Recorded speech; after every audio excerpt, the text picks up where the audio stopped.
Welcome, welcome. For them that we're meeting for the very first time, I know there are people who perhaps joined us even today. On daily basis, we have new people joining the International Superstars team. I quickly want to introduce myself. Josphat Kariuki is my name.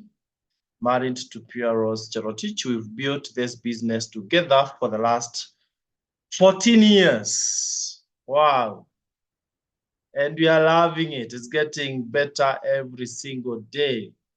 And especially because every other day we have an opportunity to mentor people who want to achieve their dreams, like you.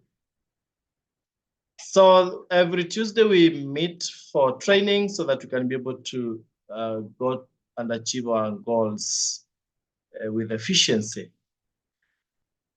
And training, there are some people who take it as a routine. There are others who are very keen to learn from the trainings. I urge you, don't attend trainings just to be counted. Always be settled with a notebook ready to learn and test what you learn by doing.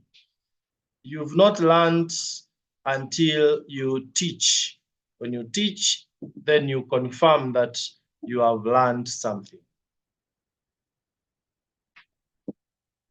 So our today's topic revolves around the best, or developing the best entrepreneurial skills. At the beginning, people do the business haphazardly, not in a very good direction, because they've not really mastered the art. Others make mistakes that later on they wonder, what did they really do? So you may want to take advantage of this session and learn some of the things that you need to really focus on as you build your business. Jim Rohn says, before you learn the skills, you focus or major on numbers. So you are just basically talking to as many people as possible. But now you can imagine if later and soonest you're able to talk to as many people, but in the right way, then your success will be achieved faster. So allow me to share a few points here, few thoughts on how we can develop the best entrepreneurial skills.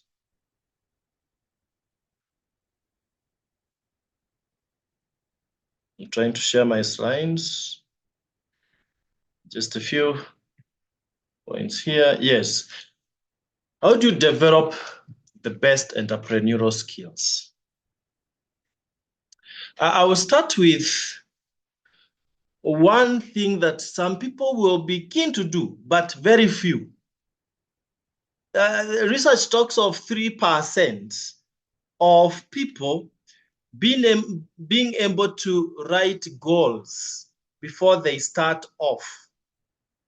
So you can imagine 97% of people just find themselves on the job without first defining their goals. So the first skill that you want to develop and master until it is the one that guides you, not you really guiding it, is you define your goals. And not just defining your goals, but defining them very clearly.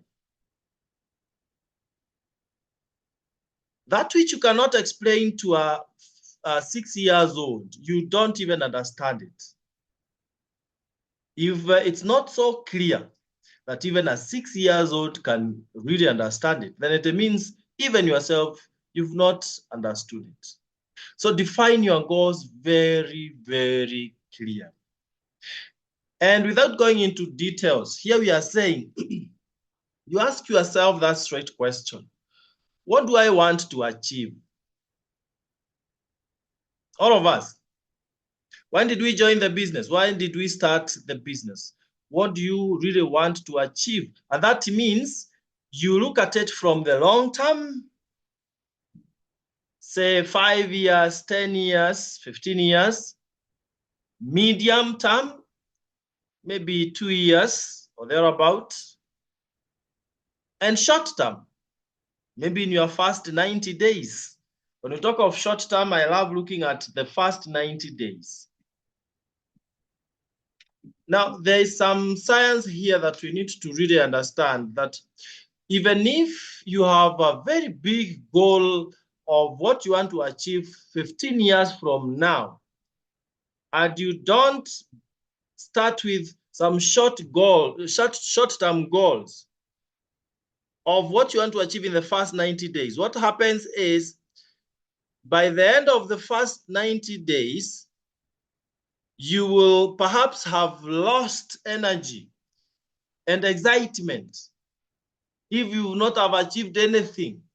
And I can guarantee you, if you're working with a clear short-term plan, there is no way that in your first 90 days, you will not have achieved something. Because within the 90 days, you'll have gained some good training and mentorship. You'll have talked to enough people so that those who were to say no will have said no, and others will have said yes, so you'll have achieved something. You'll have made some mistakes here and there and learned from those mistakes. So don't be misled by the fact that you need to have long-term goals and you forget about the short-term goals, right? So define your goals very clearly, long-term, medium-term, and short-term. In fact, the long-term goal should be written maybe at the beginning of the year or when you just join, but then you project, what are the big dreams that I want to achieve? Here we are talking of maybe a good home, a vacation home by the beach. I want to be driving this machine. I want to, those big things, those are long term. But what about medium? And what about short term? This is something that if you don't practice every single month, looking at your goals every single month, you'll be working haphazardly and you'll not achieve much. Let's bring it closer home. What was your goal for this month of September? I know as we think about that, there are some who are realizing, oh, I didn't start with any goal. No wonder, perhaps you didn't achieve much by end of the month today. And by the way, for those who have done more than 100 personal points, you can be able to earn some points tomorrow if there's something you want to fix. For example, if you are at maybe 220 points, honestly, you have to push it to 250 so that you have a bonus and so on and so forth. If you are at 900 points, you cannot leave it at that. You have to push it to 1,000 so that you're paying that 10%. If you are at, say, 2,800, you cannot leave it at that. You've got to push it to 3,000 so that you have paid at 20%, and so on and so forth. Now, the second thing you need to do so that you can develop entrepreneurial skills is refine your interpersonal skills. This is so critical because our business is about people. We are dealing with people. We are dealing with human beings. So if you are not able to relate with people, then you'll be repelling them than attracting them. We are in an attraction business. And the more you attract people, the faster your business will grow. As you interact with the people, make sure you show confidence. You exude confidence. You see, people don't want to follow someone who doesn't look like they are serious, like they know where they are going. So show confidence, exude confidence. And confidence comes with the practice and mastery of your stuff, what you are doing. Try to master the key basics of the business. That will give you confidence. Try to practice on the mirror or otherwise. Then be approachable. How do you become approachable? It's always very simple. Put a smiling face. Even if you are a military officer, you have to learn how to smile so that people can be able to approach you. If you're always putting on stone face, people will fear you. They will not want much to do with you. So be approachable. When you're conversing with the people, check on what or how you talk to them. Do you repel people with your words, knowingly or unknowingly, or do you attract them? So be friendly at all times.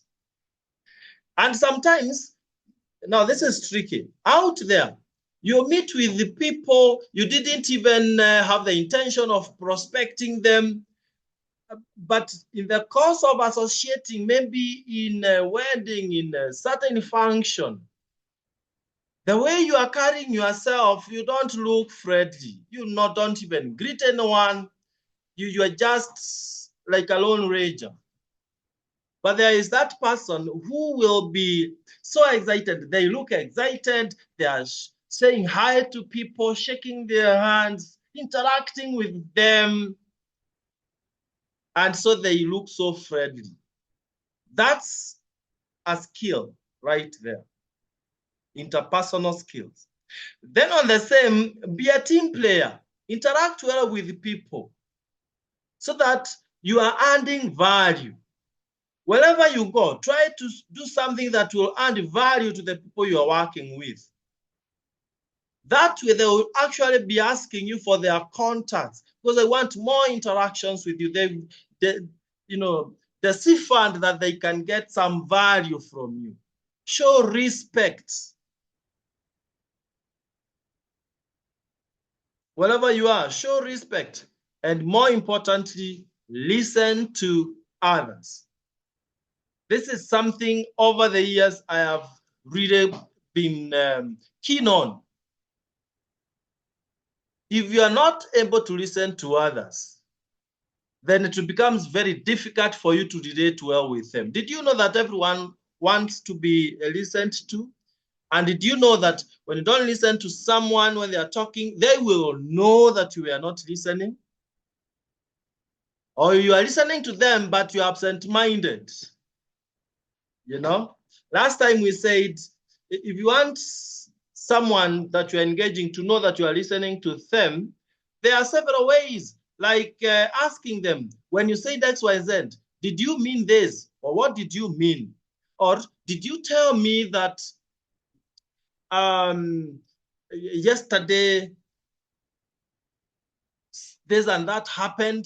Try to paraphrase something that they said. And of course, another easier way of showing them that you are listening is looking at them and nodding affirmatively.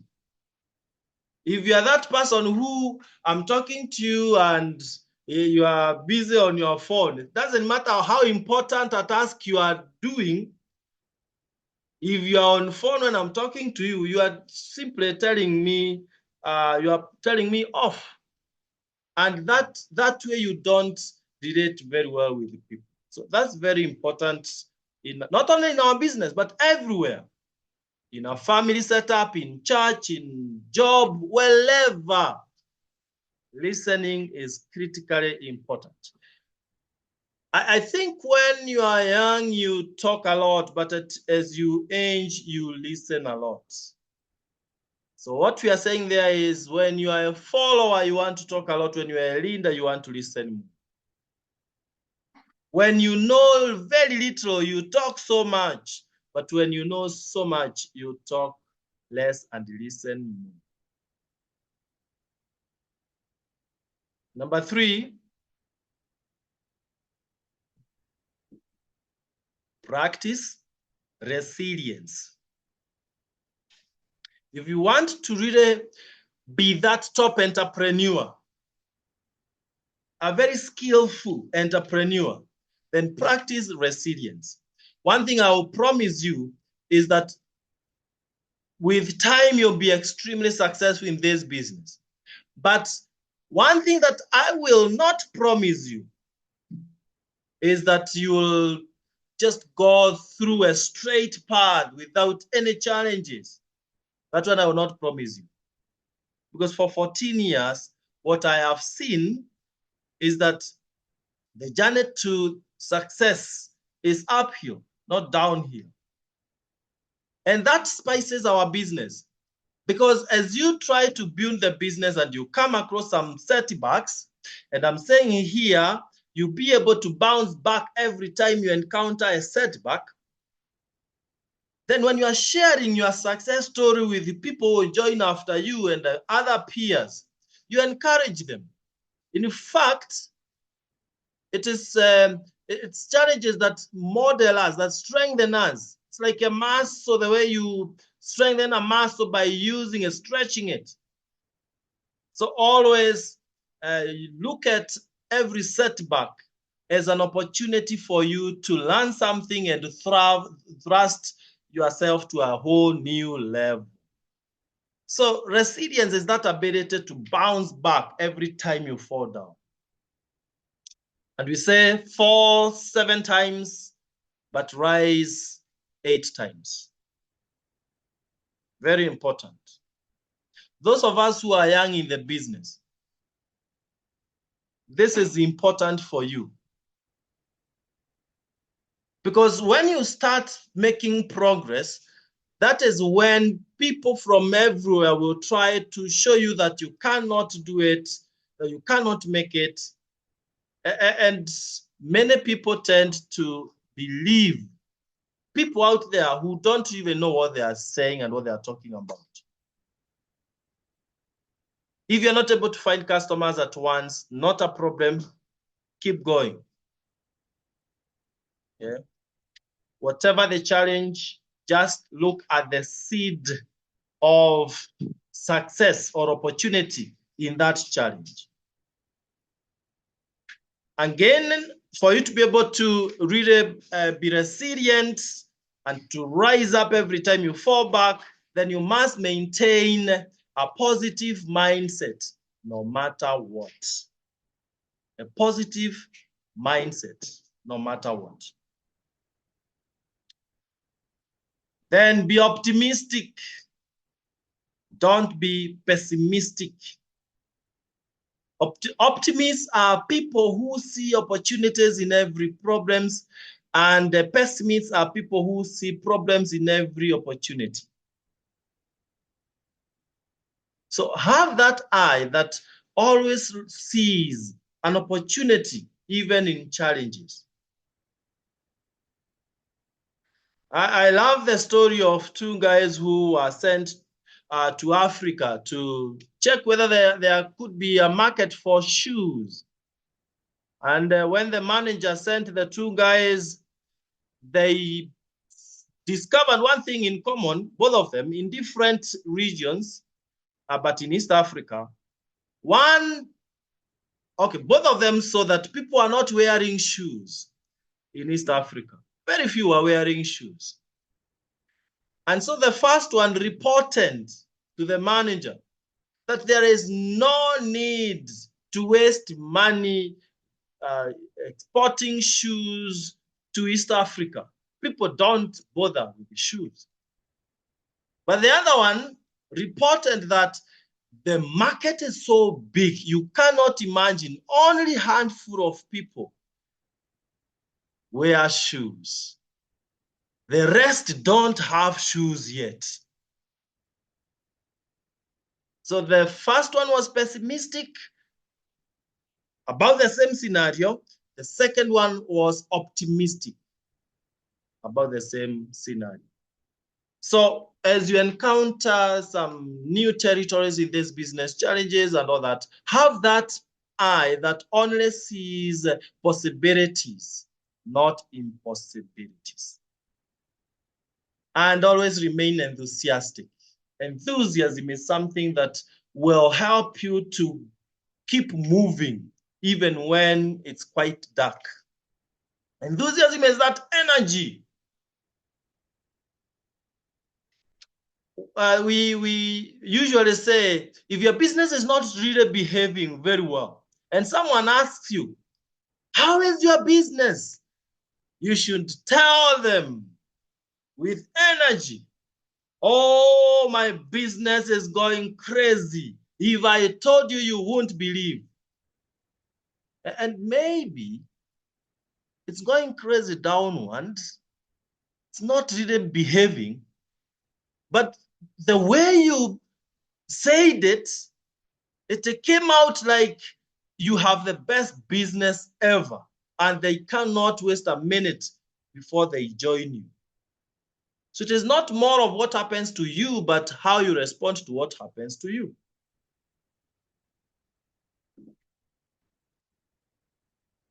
Moving on, the next thing is you need to learn intentionally, or you need to be intentional in learning. I've said time and again that a log of wood does not become a crocodile because it has been in the water or in the river for 10 years. No. So you can be attending meetings, but you are never learning because you are not intentional.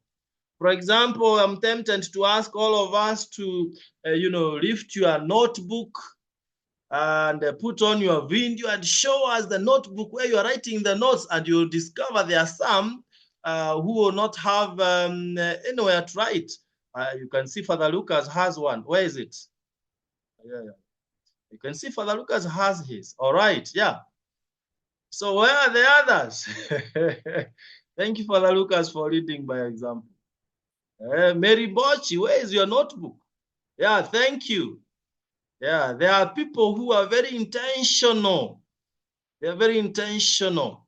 Others are busy. Oh, that is Melo. A good notebook there. Thank you.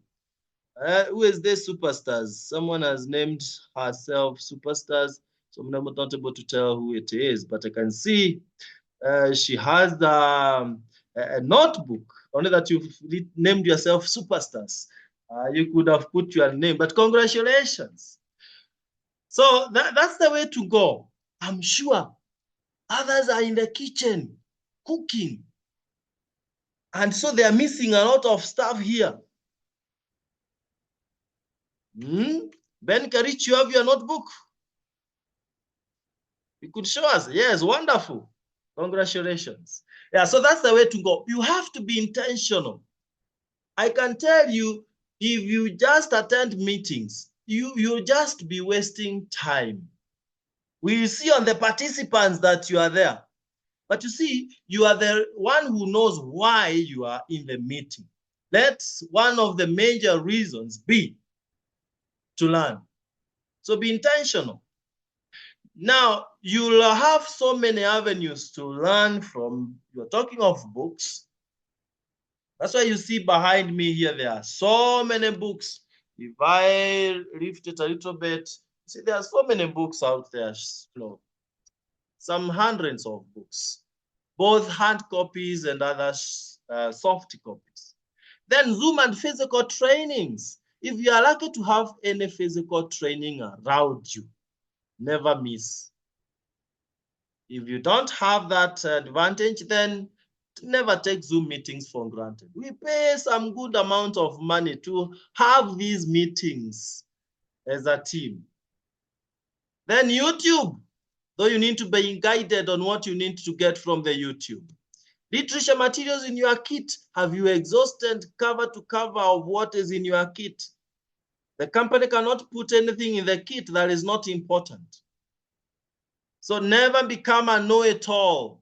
I have seen some people starting very well with the trainings. When they are distributors, by the time they are becoming maybe director, you will not see them in meetings. Why? They have graduated. 14 years down the line, here I am, still a good student. I've not yet graduated. When you ripe, you start rotting. When you ripe, you start rotting. So remain green.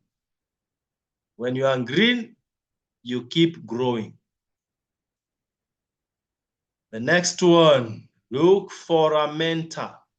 Don't walk through this path alone.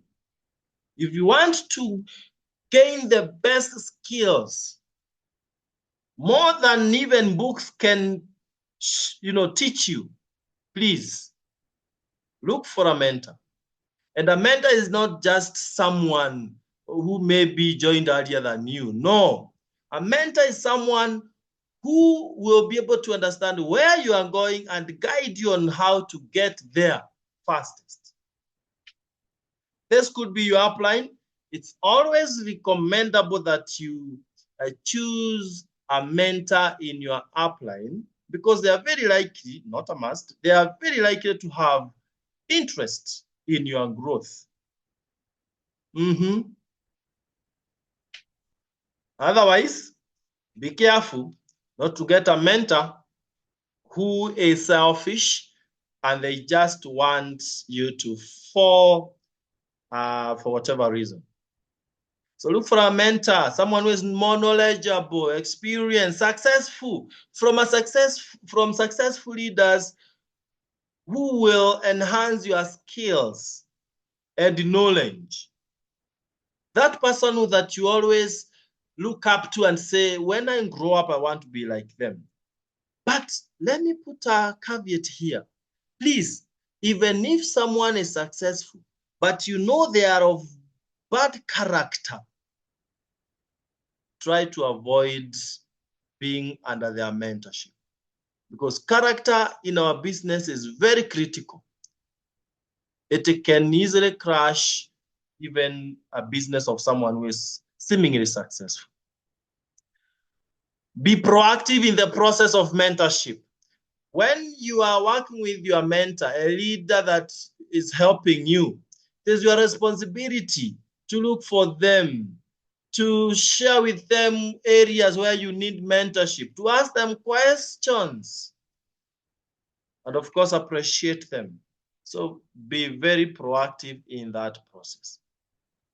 And then next one, maybe the last one, is be adaptable. Don't be rigid. Don't stick to just one way of doing things. You know, life is, the world is moving so fast, changing so fast, that what was relevant a while ago might be very irrelevant today.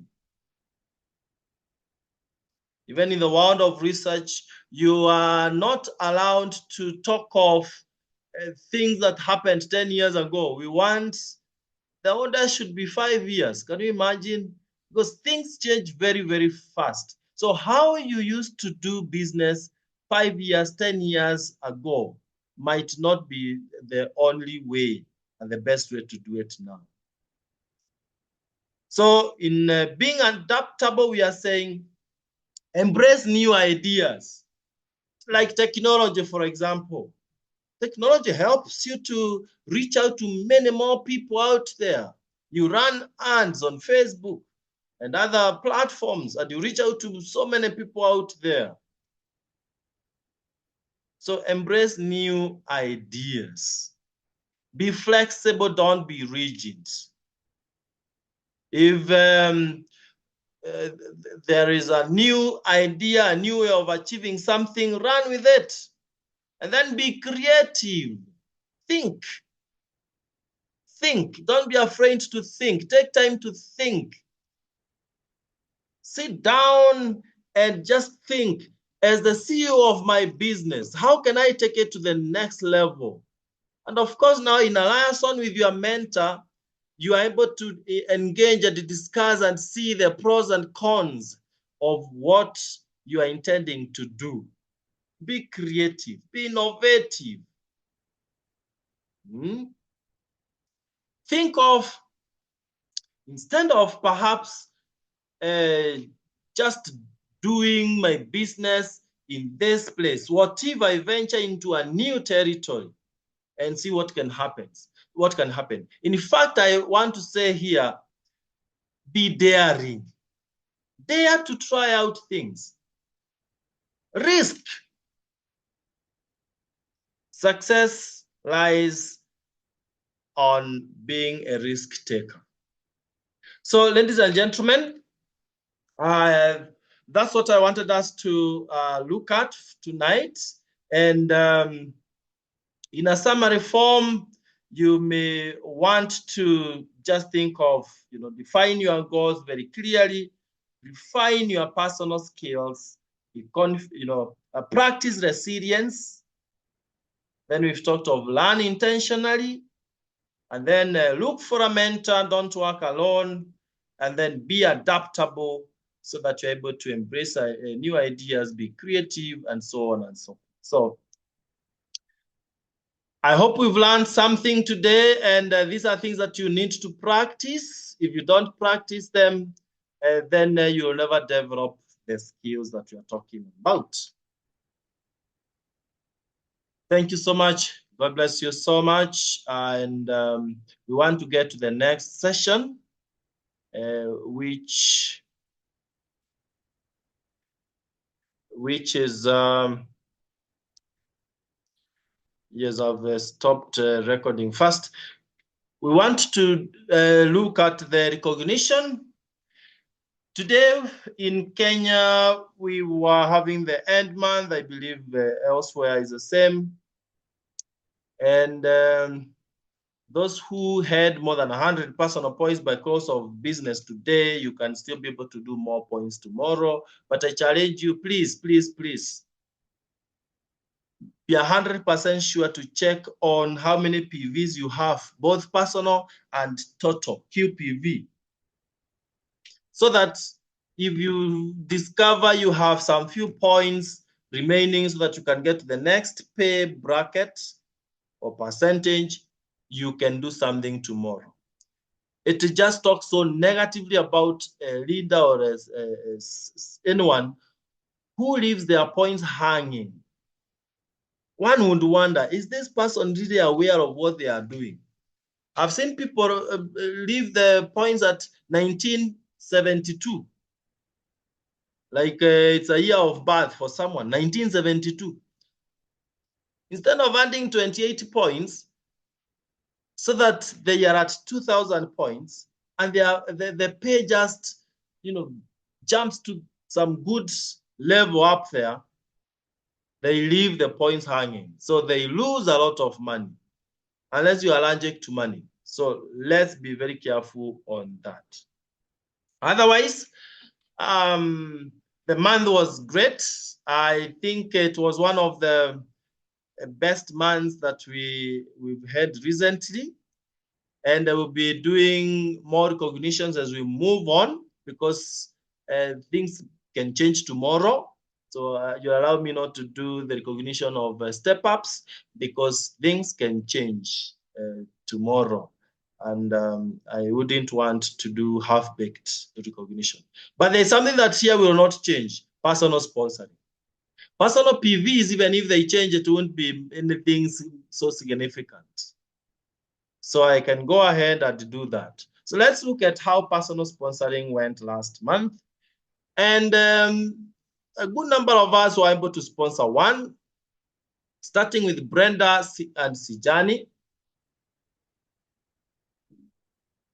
Well done, Brenda. Mary Bochi, well done. Vincent Kipkoriel, Mike Sipaji, Nchimunya Wamba, Purete Lubasi, Litia Lubasi, Lili Cherono, Josephine Modhobe, Trust Muyapekwa, Naomi Obiro, Benjamin Kerich, Godfrey Muzondiwa, Mother Janja, Father Lucas Juma, Catherine Bupe, Lavenda Kio, Monica Koech, and the list continues. Lydia Mwesa, Paul Garui, Florence Okech, Jane Mindrell, Manoa Kilach, Constanza Morioki, Norbert Barasa, Betty Nyabera, Iman Ziyaya, Aubrey Zuru, Robert Kipto, Susan Moravi. Wow. Melo, you can chat. You can chat down there. You can chat down, Melo. Maybe you are sponsored more, most likely. Okay. In the meantime, I will check on the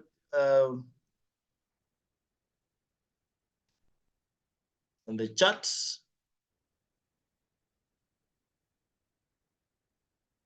Big congratulations to all those who've sponsored. Oh, slide's not moving. Thank you, Melo, for interrupting. Okay. Oh, okay.